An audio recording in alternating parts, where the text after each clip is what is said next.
So we're going to continue working with limits. And the first one, if you see one like this on the exam, it's a good one. You're going to like it. You're going to be really happy with it. So help out if I had the right problem. And there it is. Evaluate the limit using the appropriate limit laws. If the answer does not exist, enter D and E. So those are your WebAssign instructions. Make sure you pay attention to those because WebAssign can be kind of picky. That's part of the reason I give you 3 chances at each of these problems. So I want the limit as x approaches 2 of 4x cubed minus 2x squared plus x minus 8. So this right here. I'll put parentheses around that just to say this is what we're looking at. Now, the nice thing for us is problems like this. Because your first thing that you're ever going to try when you're working with limit is to just try plugging in the limit. And in the case of a polynomial, that should work. So let's see what we get here. So that's going to be 4 times 2 cubed minus, it should be a minus, rats. Where's my whiteout? No Photoshop. Anyways, it's going to be a minus 2 times 2 squared plus 2 minus 8. So I'll put in a 2 here, a 2 here, a 2 here. Well, let's see what we get. That's going to be 4 times 8 is 32 minus 8 plus 2 minus 8. So 32 minus 16 is 16 plus 2 is 18. That's if I did my math right. And that's your limit. Wow, you're done. So kind of nice. Looks a lot more complicated than it really is.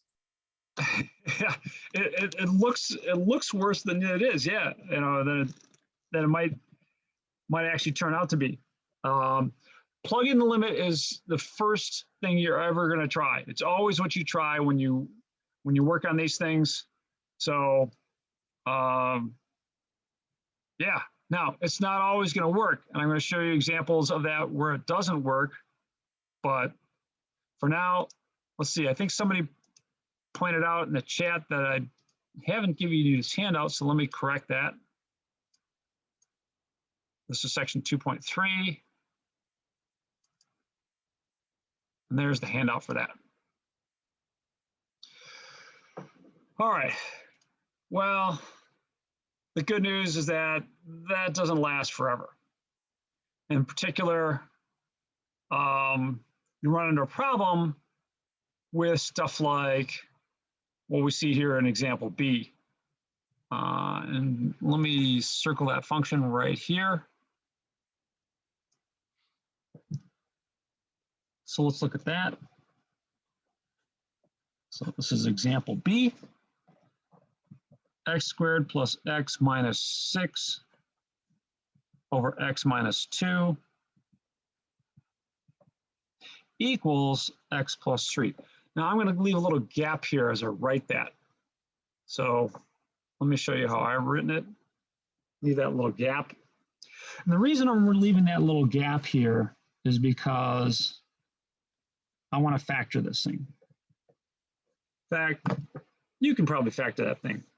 How does this thing factor? Can anyone help me out? I believe it's x plus 2 or x minus 3.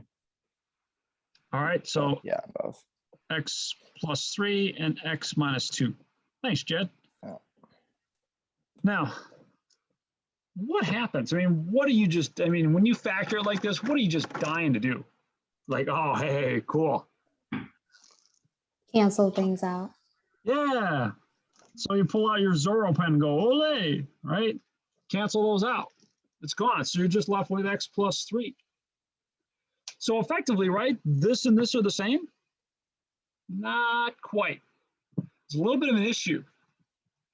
So if you're actually to take the time to put this into your graphing calculator, and that's not my graphing calculator, this is, you'd see the difference there. So let me just plug that in real quick. And I'll just clear this out. Yes, I want to clear the history. Come on. There we go. Now I'm going to put it in kind of a very mundane way, nothing really fancy. So I need parentheses for the numerator, x squared plus x minus 6 divided by x minus 2. Now this is one place where a graphing calculator has a nice advantage over Desmos. I love Desmos, but graphing calculator actually works out really good for something like this. Now, can you see a point, a value of x that's going to cause some problems here? Is there a value of x that, oh man, if you put in this one, the calculator is going to have a little hiccup? 2. 2, yeah. Because if you put in x equal 2, you've got a denominator equal to 0, and that's kind of a problem. So what I'm going to do is I'm going to put that at the center of my graph. So when you click the window key, if you choose a window between 0 and 4, that puts x equal 2 right in the center of things. Now here's a nice little trick for you regarding your graphing calculators. Once you've set up the x values, you still need to set up the y values, or you can make your graphing calculator set up those y values for you. If you hit zoom and then 0, so you can just type the number 0. I'll actually scroll up so you can see it. But zoom 0 will adjust your calculator. It'll fit the window to match things perfectly. So zoom 0 and bam. But wait a minute, there's something unusual about this graph, isn't there? What's unusual about it? Can anyone see it? There's a hole in It's it. a little wavy. That too. Yeah, there's a hole in it. Yeah, it does look a little wavy. That's really part of the graphing calculator software, but yeah, there's a hole in it. And that hole is not just an artifact. It's actually there. It's not a mistake by the calculator. Now, if I graph the graph of y equals x plus 3, I wouldn't get a hole. But if I graph this, I do get a hole because the graph is undefined here. If you try putting in x equal 2, not only would the denominator be 0, but so would the numerator be 0. And 0 over 0 is undefined. But we can get at the limit, and that's a good thing. Let's look back at the question, though. It says, what's wrong with this equation? Well, what's wrong with it is that the left-hand side is not defined for x equal 2. The right-hand side is. So these aren't entirely equal. But if you do make this little switch here, if you say, you know what, I know that these aren't equal, but if you look at this limit, we can get away with doing this. And let's, oops, right here. Let me go back here. So the limit as x approaches 2 of x squared plus x minus 6 over x minus 2, you're not actually getting to the number 2. You're getting really, really close to 2. And as long as we don't put in a 2, you can say, you know what? That's the same as the limit as x approaches 2 of x plus 3. And now you can get away with plugging in the limit. And if I plug in the limit, what does that tell me about the limit? Where is this getting close to? 1. Plug in the limit. Oh, 5. Sorry. There you go, 5. Yeah, 5. If you actually look back at your graphing calculator and sifted through the settings, this point is not 0, 0. If you look at the calculator settings, it's 0 for x, but 3 for y. So looking at our graph, that's 3, 4, 5. that hole is right at that point 2 and 5. But 5 is your limit. Doesn't matter that the function is not defined there. 5 is your limit. So since the equation holds for all values of x not equal to 2, it follows that both sides of the equations approach the same limit as x approaches 2, and that limit is 5.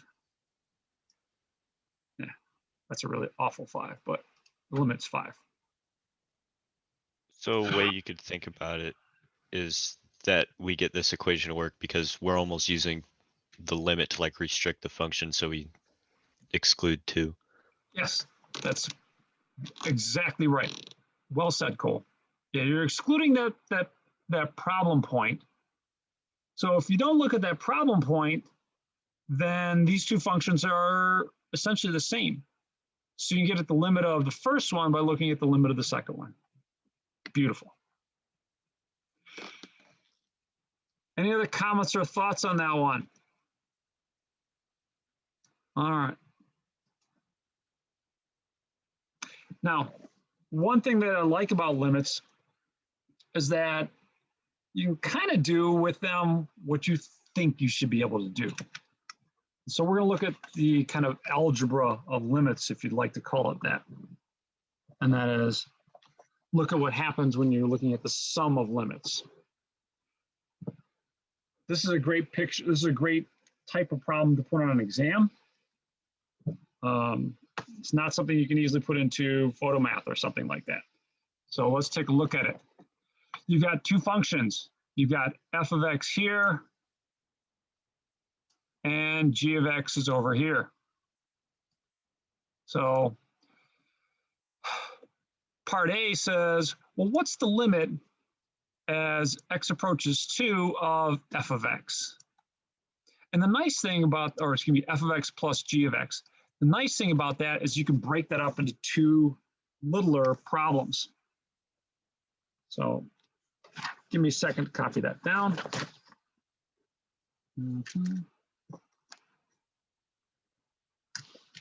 So it would look like this.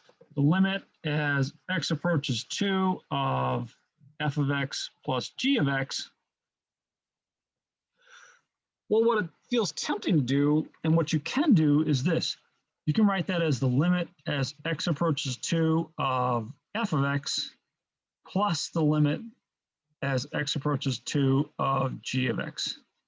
In other words, you can break up that limit into the sum of two limits. And now you can work on each of these individually. So let's start out with the limit as x approaches 2 of f of x. Let me go back to the handout.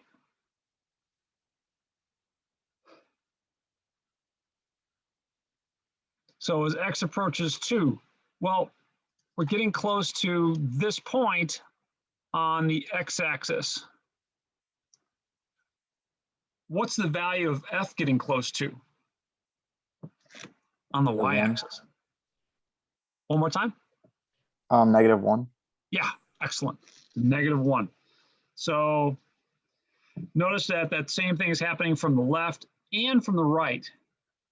Does it matter that the function is not defined at x equal 2? No.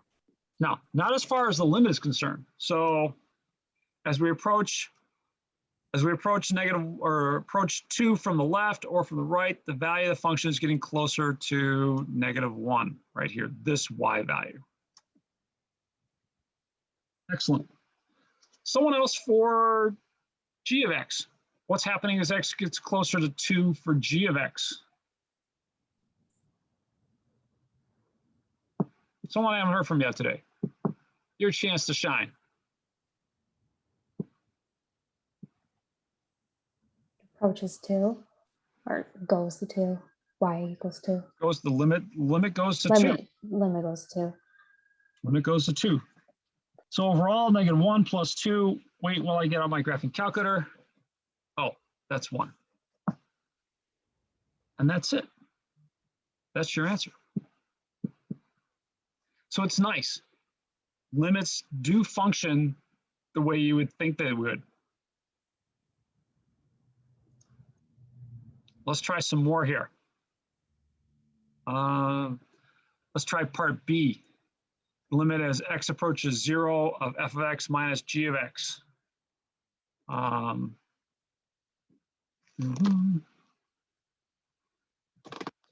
Limit as x approaches 0 of f of x minus g of x. And again, you're going to break that up. You're going to break that up into the difference of the limits. It's going to be the limit as x approaches 0 of f of x minus the limit as x approaches 0 of g of x.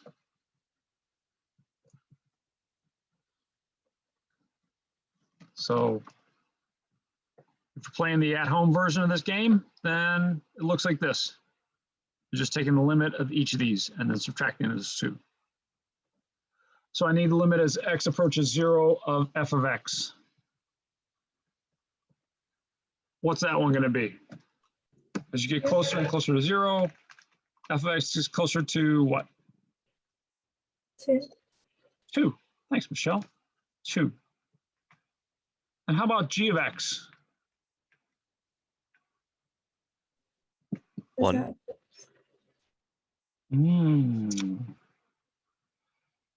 There's a little problem here, right? So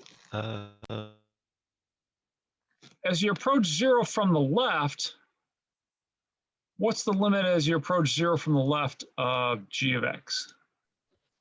3. 3. As you approach from the right, what's that limit? 1. 1.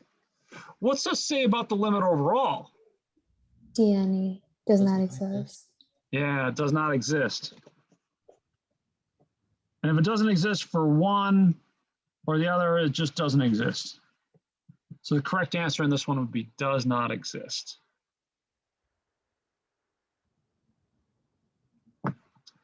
How is that different from the one before where the one was like the open circle? So even though the previous one was defined at, or was not defined at 2 for f of x, it still had a limit.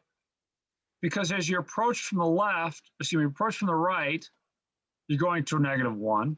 And as you approach from the left, you're also getting closer to -1, right? So the limit exists even though the function is not defined there. The limit from the left and the limit from the right are going to the same point. For this one, the limit from the left and the limit from the right are going to different points. So that's the problem on that one, is that the limit from the left and the limit from the right don't agree. So overall, this limit here, as x approaches 0, doesn't exist. So that's the difference in there. Does that help out? Yes, got it. No, thank you. Cool. Thank you.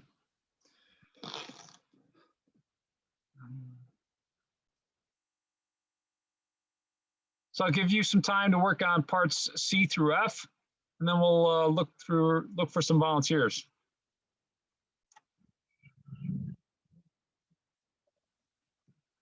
So for an example like C, they ask you for the limit as x approaches -1 of the product of f of x and g of x. And the cool thing is that you can do, again, kind of what you think you can do, which is take the limit of the product as the product of the limits. It's going to be the limit as x approaches -1 of f of x times the limit as x approaches -1 of g of x. So let's find those limits. As x approaches -1, that's here on the x-axis. What does f of x approach? 1. 1. And let's go over here to g of x.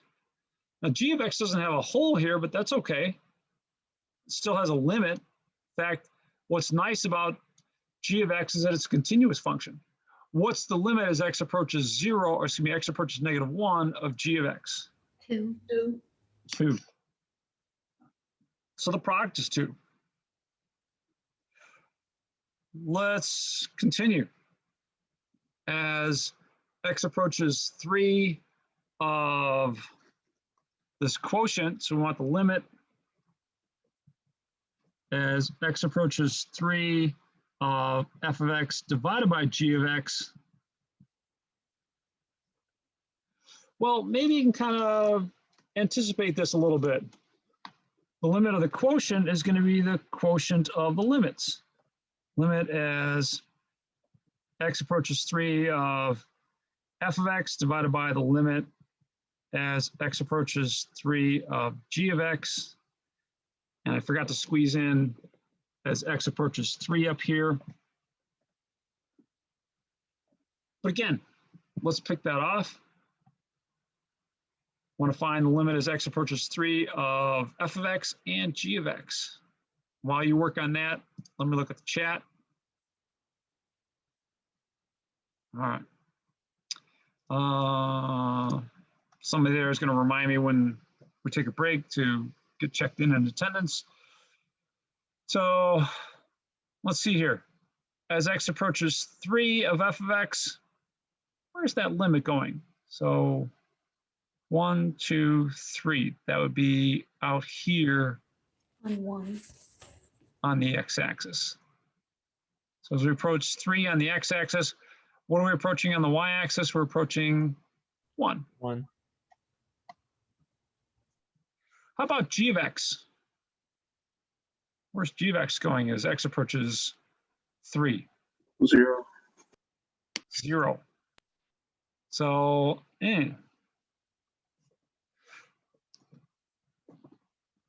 What do you think would happen if you punched in 1 divided by 0 on your calculator? An error. Yeah, you get an error.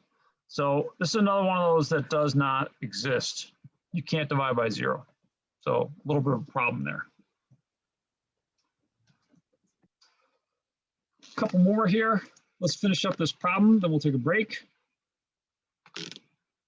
So moving on down to E. E is kind of like part D in a sense. Actually, maybe like part C a little bit.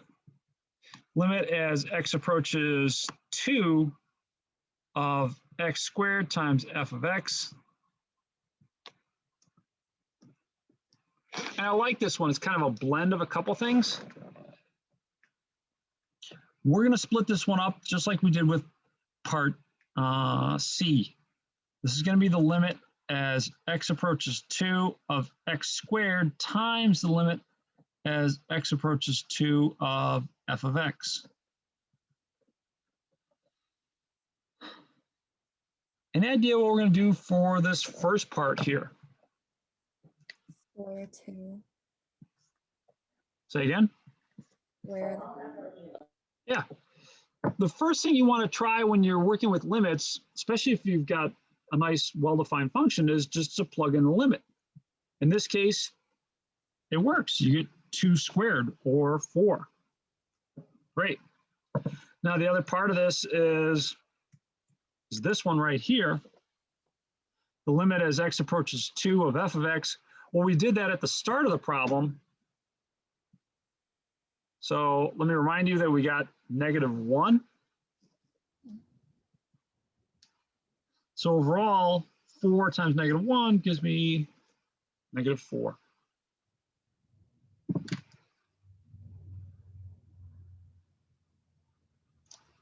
We good with that one? Yeah. All right. One last one, kind of an oddball one here, and that is f of -1 plus the limit as x approaches -1 of g of x.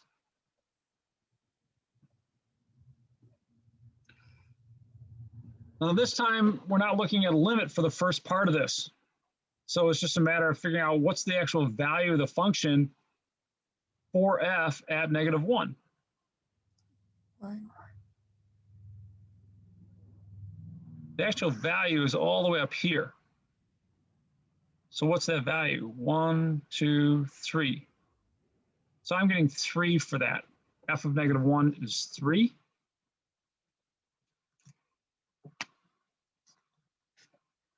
What about the limit as x approaches -1 of g of x? 2. Yeah, 2. So what you should end up with would look like this.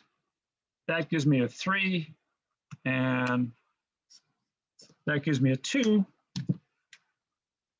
So the correct answer here should be 5. Yay.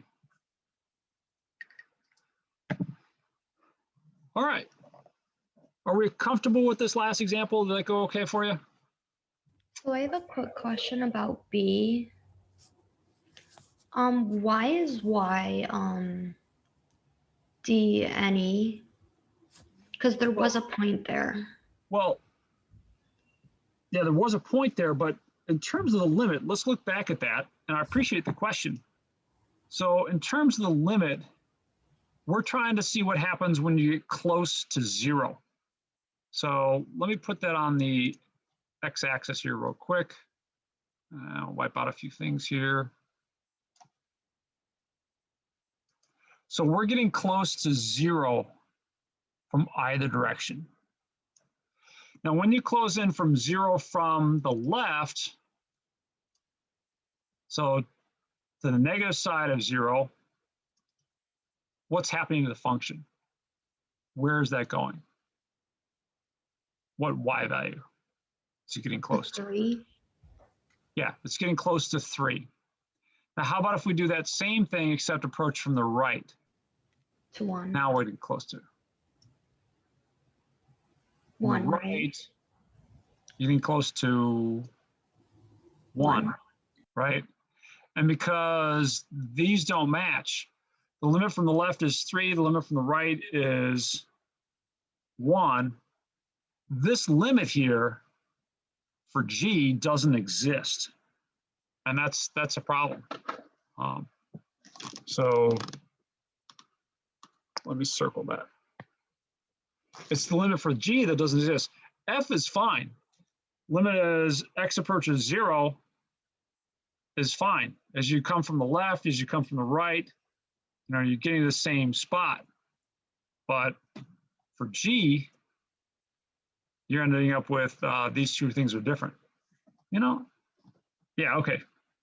Yeah, the limit here is 2 as x approaches 0, but the limit here for g of x is undefined. So that's what happened with our graph and our limit, is that this limit doesn't exist. So 2 minus doesn't exist, it just doesn't exist. If it doesn't exist for one of them or part of it, it doesn't exist at all. Oh, wait, that makes sense. Thank you. All right, cool. Well, let's stop things here. That should be it for this one.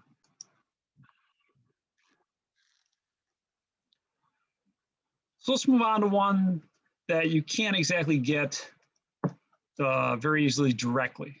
It is by manipulating things. But we can look at it graphically and numerically. So it's this function right here. And let me start by putting that into my graphing calculator. Oops. How come that one started? I didn't mean to start that one up. All right. Let me put that in my graphing calculator.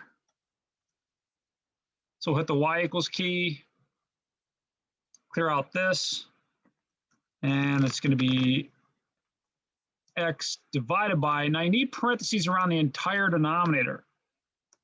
So parentheses, and then the square root of 1 plus 3x. X at the square root, so I'll hit the right arrow there. That ends the square root, and then minus 1.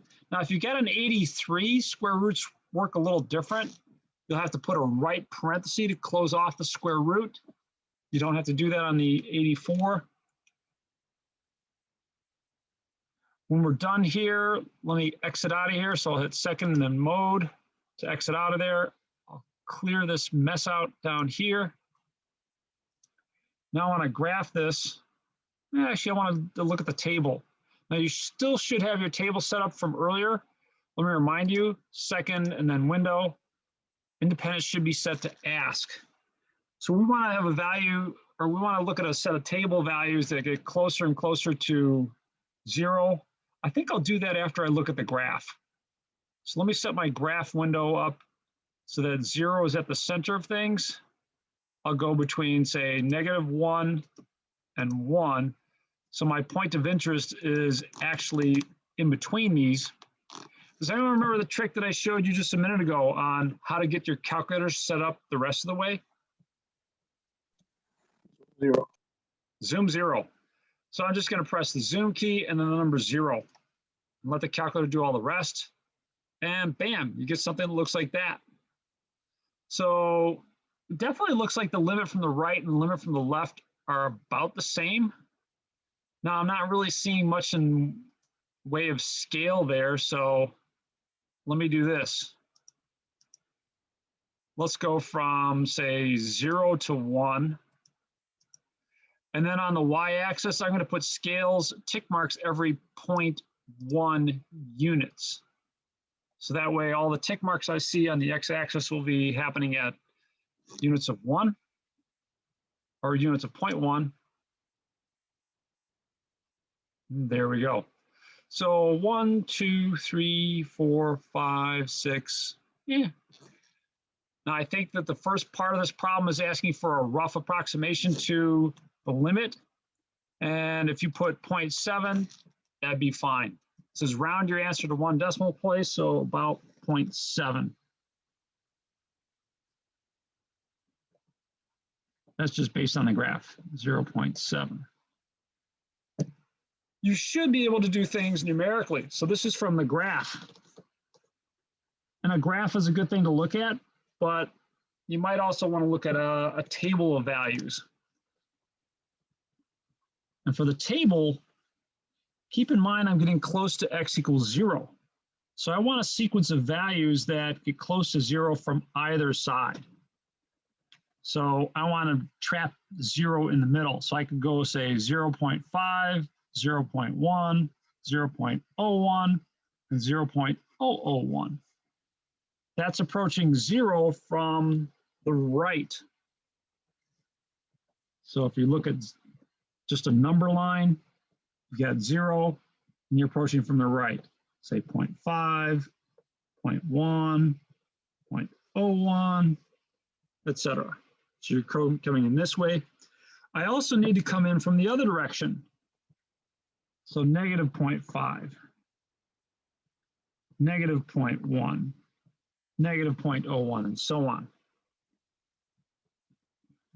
0, 0, 1, -0.01, -0.1, and -0.5. So you're closing in on 0 from either direction. And that's what I want to see when I grade your papers. If I ask you to do a table of values, then I'm going to want to see something like this on your paper to show me that you understand that that's the limit from the right and the limit from the left, and that my y values should be getting close to some particular value. Let's make our calculator give us those y values.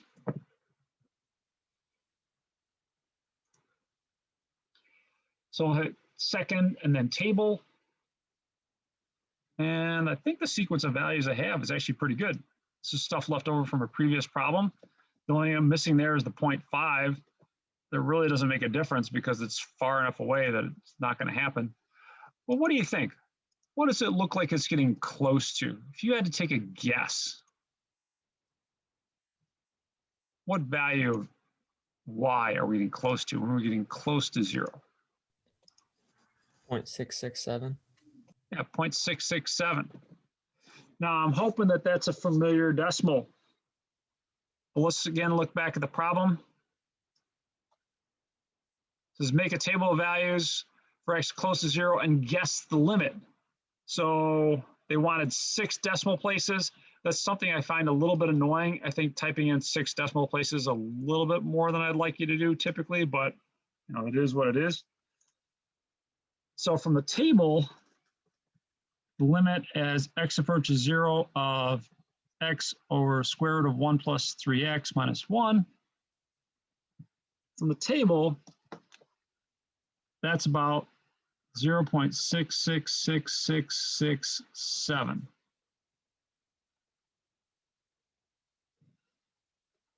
Can anyone recognize that as a fraction? What would you guess? 2/3, right? Yeah. Actual limit. 2/3. 0.66666 repeating. Nice. Thank you.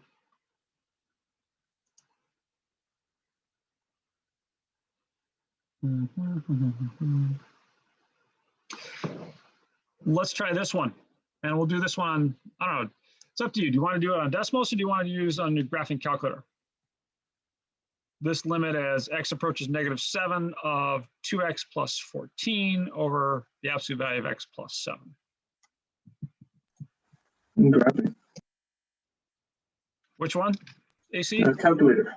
Calculator? Okay. Here we go. Let's do it on the calculator. Let's see. I want to go into y equals here. It's probably a good idea to do this on the calculator because I'm not sure many of you know where to find the absolute value. So let me put in the numerator part first. That was, and I'm going to put this in parentheses, 2x plus 14. And then a closed parenthesis. That closes off the entire numerator. And I got to divide by the absolute value in the denominator. So where to find the absolute value?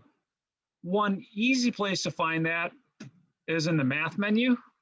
So you click the math menu, then scroll over to numbers. And the first option there is ABS. Now in an 83, it'll just show as ABS. But with an 84, it'll actually give you what looks like an absolute value. And I want to type in x plus 7.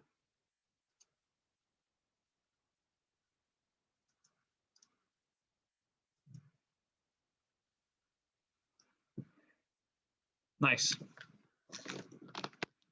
So I need a sequence of values now that approach -7. Actually, before I do that, you know what? I want to graph this.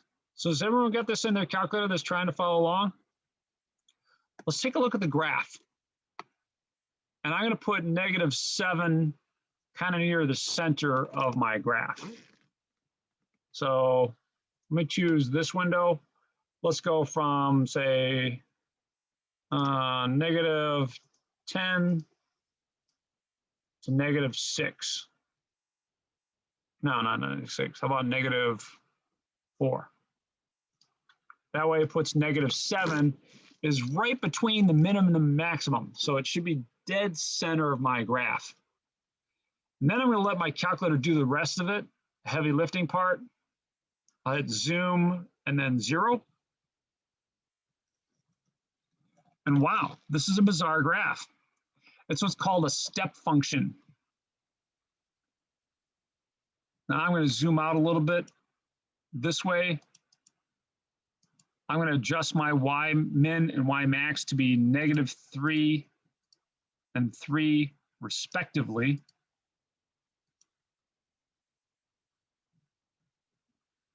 But -7, that's that point right in the middle of my graph. So, can you see a problem here? As you look at the limit from the left and the limit from the right, as you're getting closer and closer to -7, what's going to go on?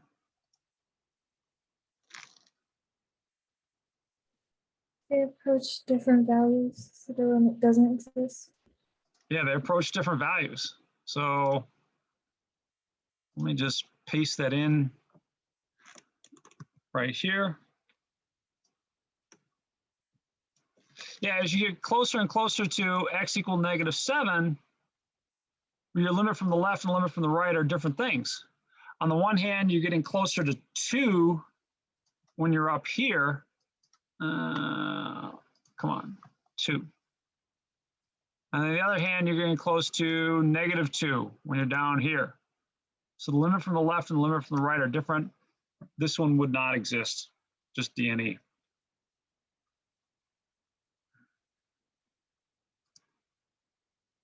How did you get the straight lines around the x plus 7 in the calculator? Oh, the absolute value. So you need to Oh. type in the absolute value to get those straight lines. Now, if you have an 83, it's just going to show up as ABS, and then there's going to be parentheses. Okay. I think I can get my calculator to do that if you give me a second here.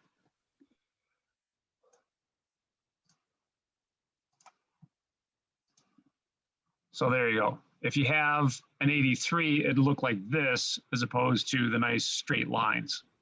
Oh, thank you. You're welcome. Let's try these examples down here, G through J. And let me start with example G, I would call it right here, just kind of going in order. So I want to look at the limit as h approaches 0 of 6 plus h cubed minus 216 over h.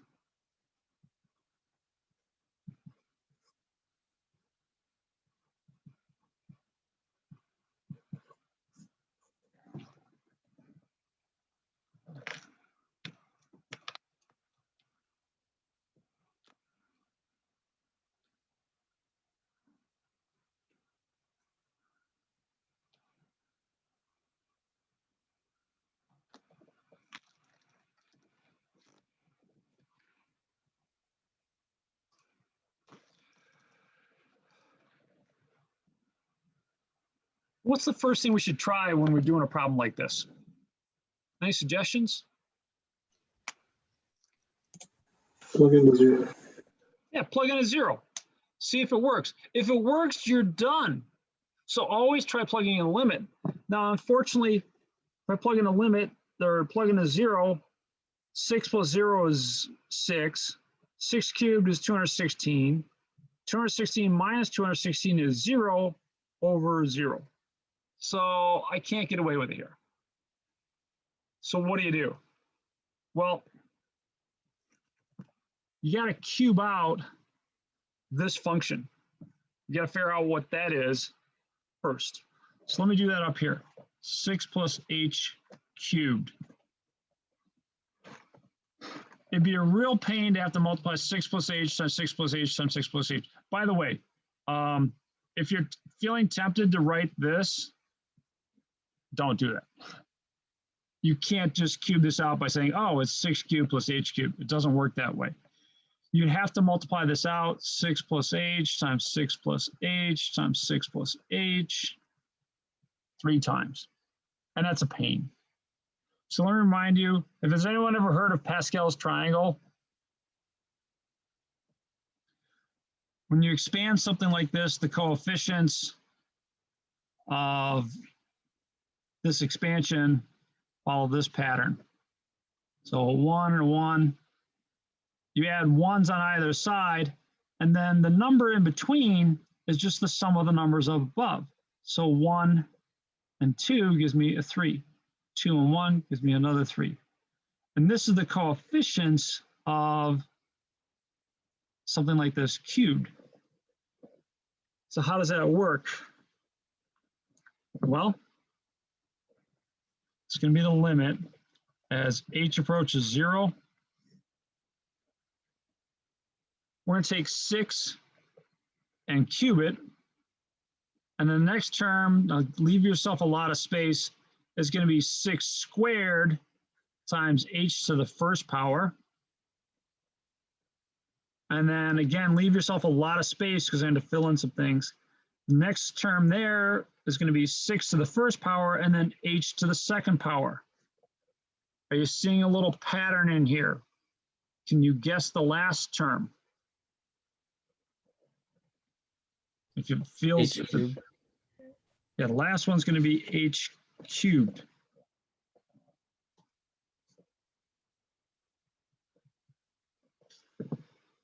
These numbers are the coefficients. So it's going to be 1 times 6 cubed plus 3 times 6 squared times h plus 3 again times 6 to the first times h squared plus 1 times h cubed. It's a little bit of a pain, but if you want to look up Pascal's triangle, I mean, I could literally talk this entire class about all the cool things involved in Pascal's triangle, but I won't. But if you look up Pascal's triangle, you find a shortcut to cubing things out like this, or raising to the 4th power, or whatever power. All right. So let me clean this up a little bit. That's going to be the limit as h approaches 0 of 216 plus, that'd be 36 times 3 is 108, h plus 18, h squared plus h cubed minus 216. That 216 is from this part right here, minus 216. All over h. Now, there's a reason we did all this extra work of expanding, and it's this right here. I can cancel out the 216.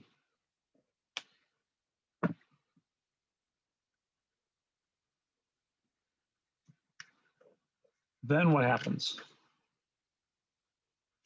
Good question.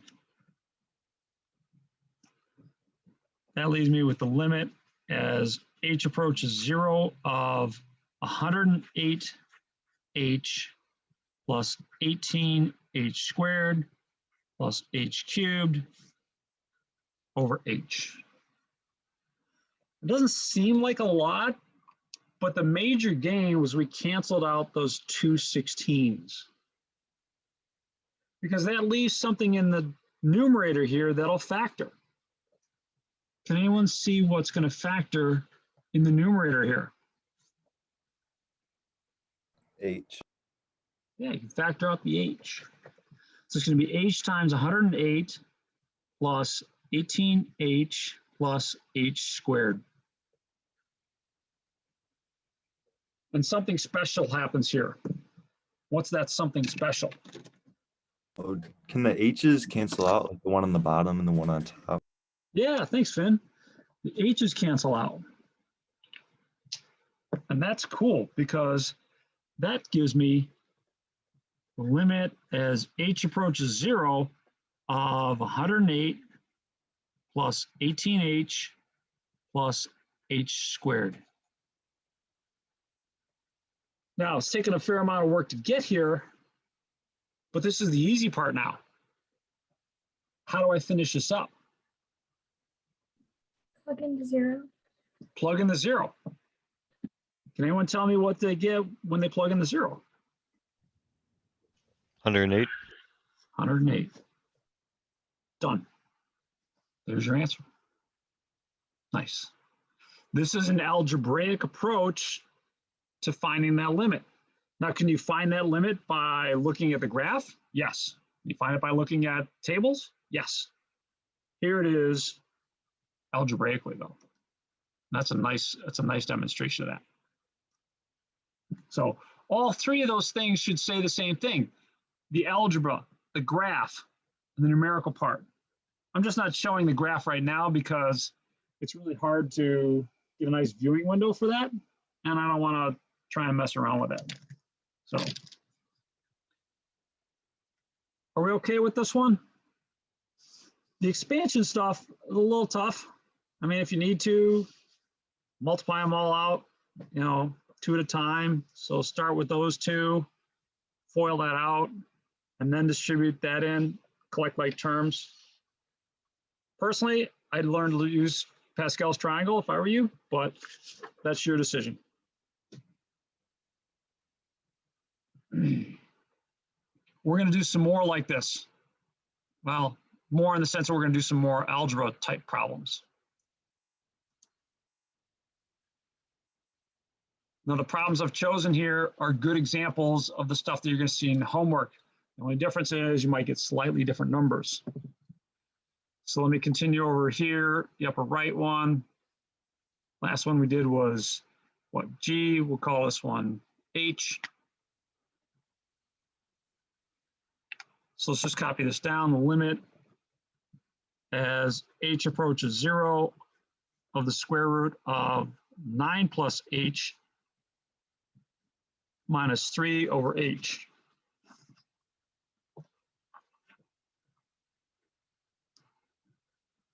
Okay. Back to the question that I always ask when we do limits. What should we try first? Plug in the 0 for H. Yeah, plug in the 0 for H.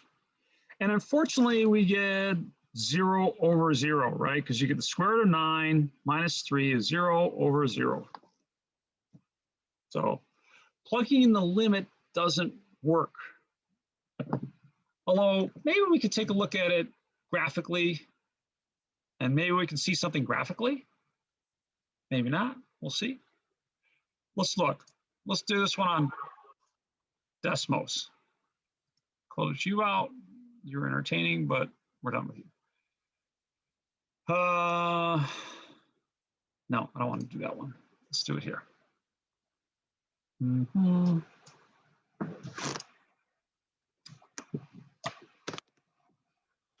So I'm going to first start by hitting the square root key. Square root of, we'll do 9 plus x minus 3. I'll hit divided by x. You know what? I'm going to write f of x equals that. There we go. I'm going to shut off my other graphs so we can just focus on the one that counts. Wow. Kind of a boring looking graph. Almost looks like a horizontal line. Pretty sure it's not a horizontal line, but let's see if I can't make that a little bit more clear.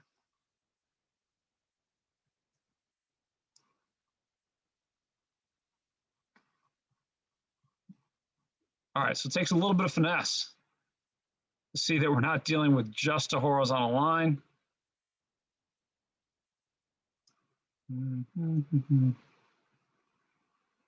There we go.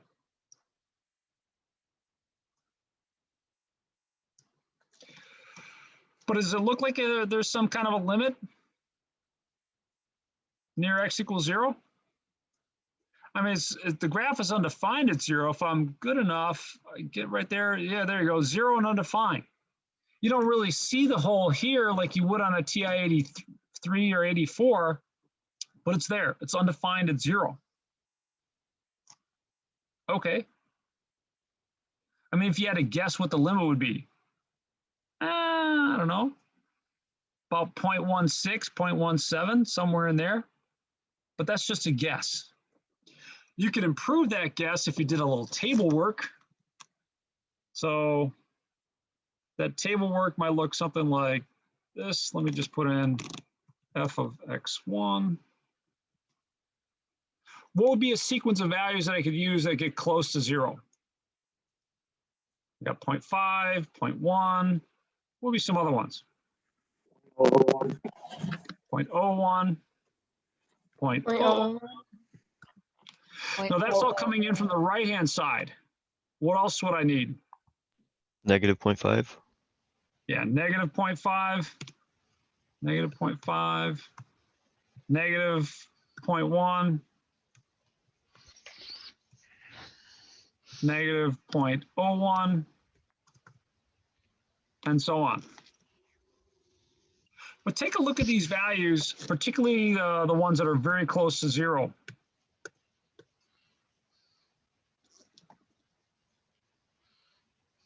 Actually, let me put in an extra 0 just for giggles.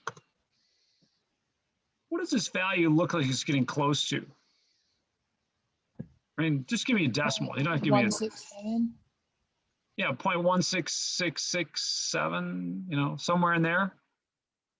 So we've seen a couple things. We've seen it graphically. You can see that the values are getting close to 0.167.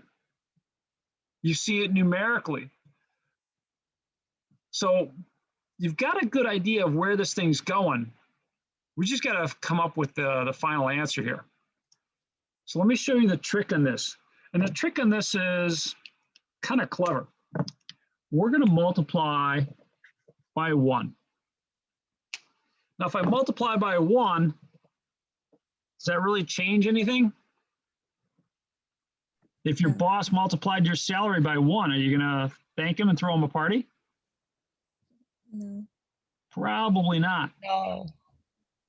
Yeah, you might not throw him a party in any case, you know, it depends on your boss, I guess. But what we're going to do is we're going to multiply by 1 in a very specific form.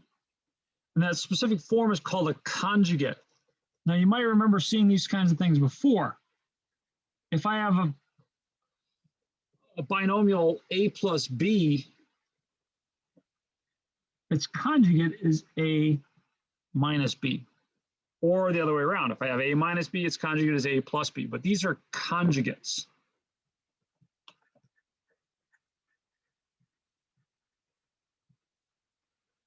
Does anyone remember what I get when I multiply a plus b times a minus b?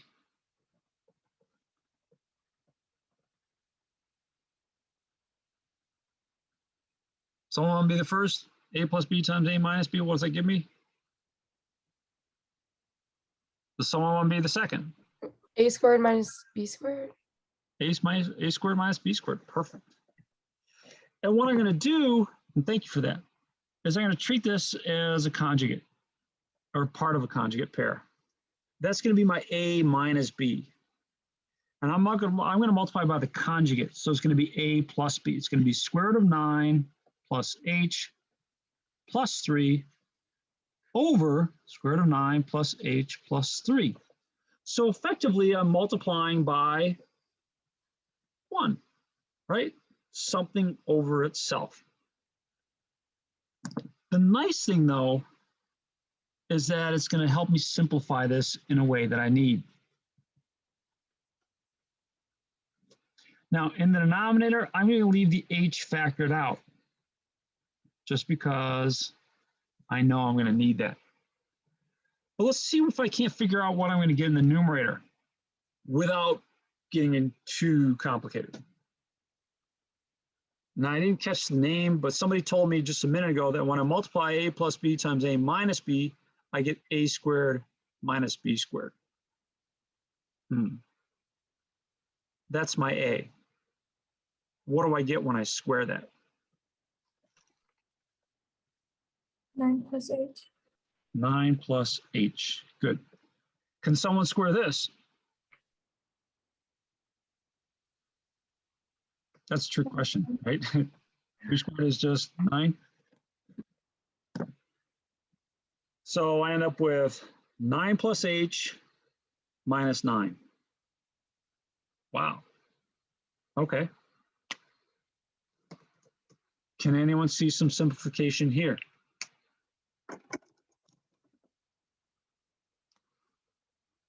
In the numerator. 9 and -9 will cancel out, and you'll be left with h on top. Perfect. So we're left with the limit as h approaches 0 of h over square root of 9 plus h plus 3. There's an h here in the denominator too. And that h is important. If I didn't have that, I'd be in rough shape. But the nice thing is that I do have an h there in the denominator. And what's going to happen with those h's? Cancel out. They cancel. What's that leave in the numerator? And don't say 0. 1. 1. Uno. Yeah.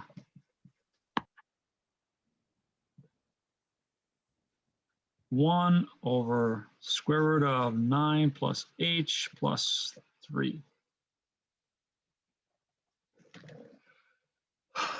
Wow.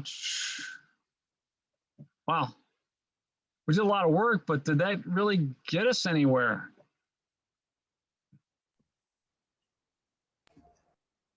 I mean, we did all this work, like 5 minutes of work. Did it get us anywhere? No, not really. Oh, Chloe, I'm wounded. Yeah, if you plug in a 0, it comes out to a number. Yeah. The problem that we had before is that when we plugged in h equals 0, we got 0 over 0. That doesn't happen here anymore. We got rid of that problem when we canceled out the h's. You can plug in a 0 here. We get this 1 over the square root of 9 plus 0 plus 3. What's that simplify to? 1/6. 1/6, yeah. Which is 0.166666666. It's the exact same thing that we were seeing when we were looking at the graph and the table. Let's look back here. Here it is with the table. Look, you got 0.1666666, and you can see it with the graph. You know, coming from the right, take a look at those y values. 0.164, 165, etc., 166. Or from the left, same thing, getting close to 0.1666. You can't get the 0 on the graph because it's undefined. That's okay. Its limit's still there because the limit from the left and the limit from the right are equal. Whew. Back over here. So the limit is 1/6. And again, that's a nice algebraic proof. But notice that it matched the table. So algebraically, we looked at the table and we looked at it with the graph. All three match, and they always will. If they don't, there's something wrong with your work someplace. They should all give you the same conclusion. How are we looking on that one? Head spin a little bit? Need a break? When it comes to tests and exams, are you looking for us to prove using all three? Or like, say if you graph it and it's an obvious answer, would that be sufficient? It's a great question. It's going to be problem dependent. I'm not going to ask you to do all three on each problem. That would take forever, and I just don't see a point to it. But you should be comfortable with all three, and you should be able to do whatever is requested by the problem. There's probably going to be some problems where I just, I expect you to look at the graph. Some that you'll just plug things in, plug in an answer, and get it right away. So that's kind of algebraically. Some that maybe you look at with a table. Some, some are going to want specific work done, like we just did here, and in which case I want it done algebraically. And I'll try and be very clear about what I expect, because let's be honest, I mean, there's a lot of very easy ways that you can get technology to help you out with these problems. And, that's neither here nor there. I want you to understand what you're doing. And I want you to show me you understand what you're doing. So I'm going to be looking at your work that you scan in. And for a problem like this, I'd want to see steps like this. The problem that you face, not you particular, Cole, but a lot of people face, is that when they use some kind of enhanced technology, they don't understand what they're doing. And when they copy it down, they make mistakes. And it looks really bad when you've got the right answer, but the wrong work. And especially if you can't explain what you did, then it really looks bad.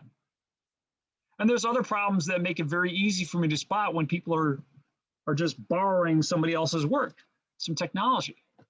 So please don't do it.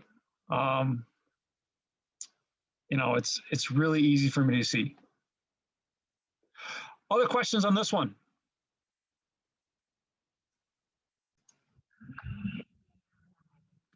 So a couple more to do. Next one is the limit as x approaches -2 of x plus 2 over x cubed plus 8.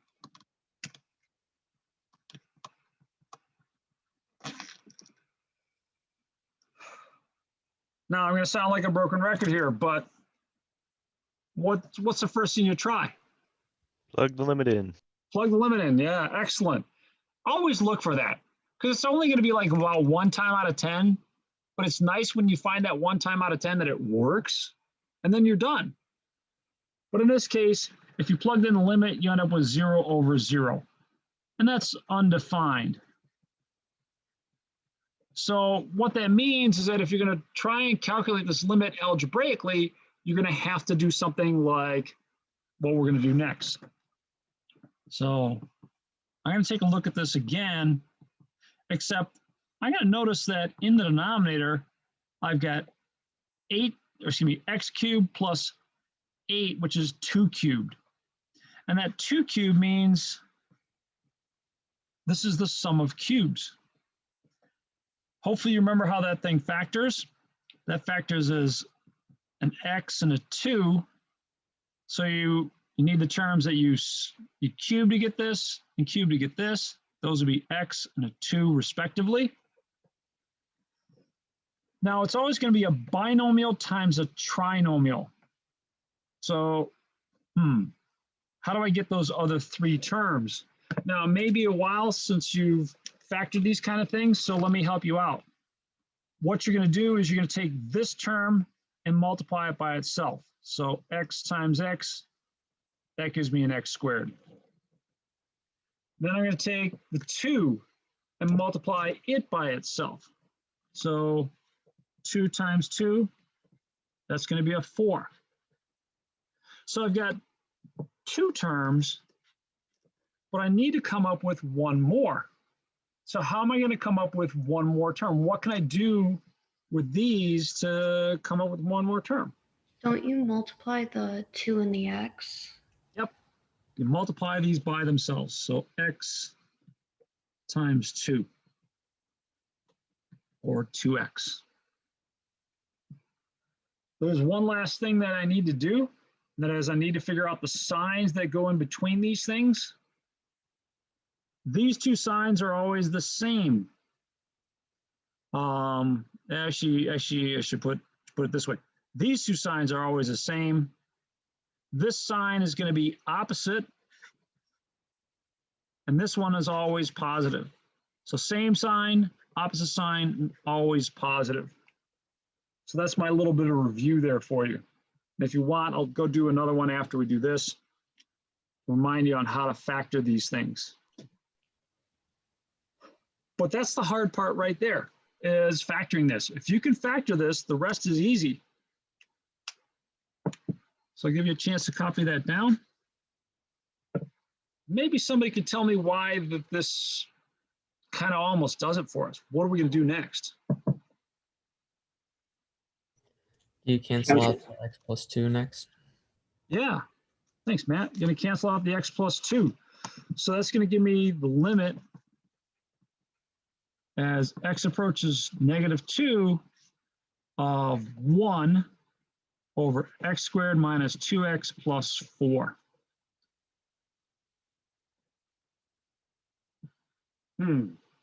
Still looks like a little bit of a mess. Did we really get anywhere though? Did that help us out? Yes. Yes, it did. Yes, it did, because now you can plug in the limit. Now it's just going to be 1 over -2 squared minus 2 times -2 plus 4. And I'm pretty sure that gives us 1/12. So about 0.0833333. Now, if you're looking at that and you're like, I don't know, I'm a little unsure about that. How could you verify that you got the right thing? How could you know that, yeah, that's right? what's a couple things you could do? Graphing it. Now, somebody said something, but it was a little garbled. Could you try it again? Could you graph it? Yeah, you graph it. So let's graph it. Now I'm going to graph it on decimals just because it's a little faster and more convenient. Y equals x plus 2. And then you highlight this. You hit the divide by key or the /, and then x cubed plus 8. And I want to look at this near x equal -2. So that's coming in around here. In fact, if you saw real quickly, I did pass through a place where it was undefined. Right there, -2, it's undefined. When I'm close to that, I'm at about 0.083. And I'm close on either side and getting close to that value of about 0.083. So that makes me feel pretty good. And if you're unsure, you can go, okay, well, what's 1 divided by 12? Oh, there's the decimal value. 0.008333333. So feeling pretty good about that one. One more of these algebraic ones, and it kind of is going to exhaust all the different tricks that you should need on your homework. But it's going to be this last one here. Before I do that one, are we okay with the previous one? Call example I. Let's move on to the last one here, example J.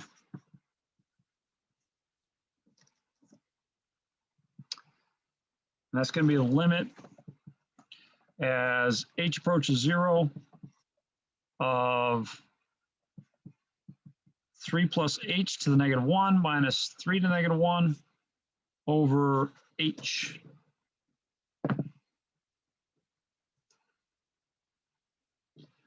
Now, I guess I would start out by writing this one and getting rid of the negative exponents. Limit as h approaches 0. That's really 1 over 3 plus h minus 1 over 3 divided by h. Plugging in 0, I'll save you the effort. Doesn't work, you'll end up with 0 over 0 again. What will work, though, is if we get a common factor, get a common denominator for the numerator and clean that up. Now, by numerator, I mean this part right here that I've circled in green. I want to get common denominators for that part so that I can bring those together. Limit as h approaches 0.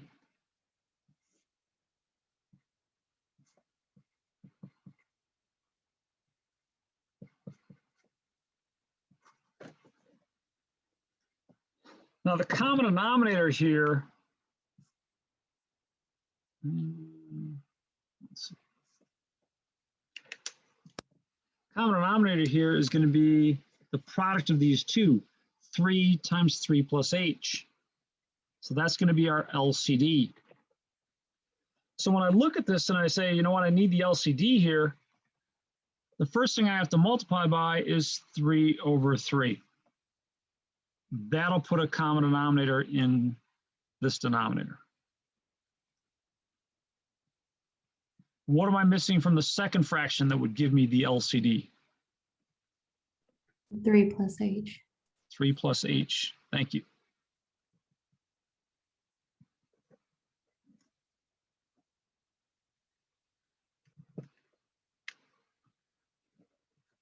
So that gives me the limit as h approaches 0 of 3 over 3 times 3 plus h minus 3 plus h over 3 times 3 plus h all over h. So again, this is just my numerator stuff.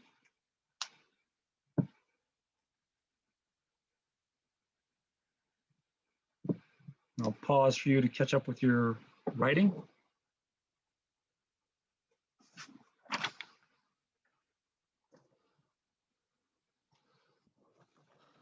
That negative is going to distribute itself. So when it does, I'm going to make that a plus, and that a minus, and that a minus. 3 and the -3 will cancel. What I'll end up with is the limit as h approaches 0 of -h over 3 times 3 plus h. And I still have that h in the denominator. So that numerator simplified quite a bit. And we're going to get more simplification.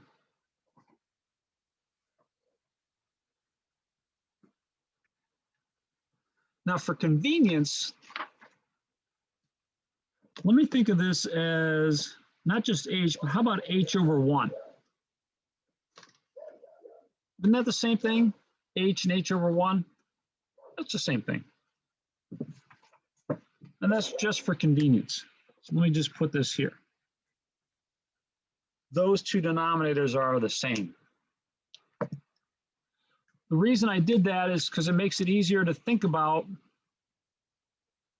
what comes next. You remember dividing fractions. What's the rule for dividing fractions? You can multiply by the reciprocal. Yes.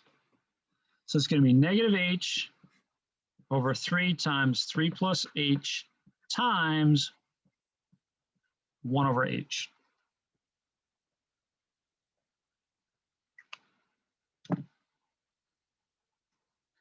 By now, maybe you're kind of getting a little bit used to the fact that it's when we get that h in the denominator to cancel that things clean up for us.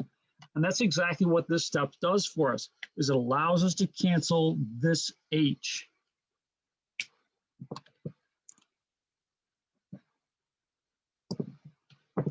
And so I get as a product, the limit as h approaches 0 of -1 over 3 times 3 plus h.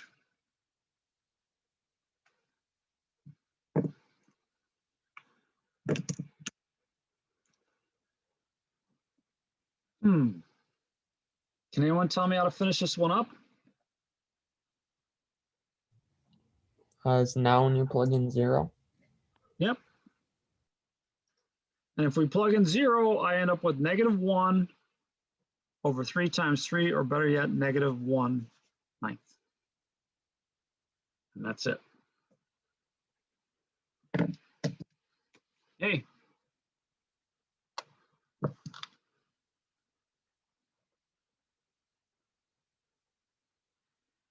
All right. Comments on that one?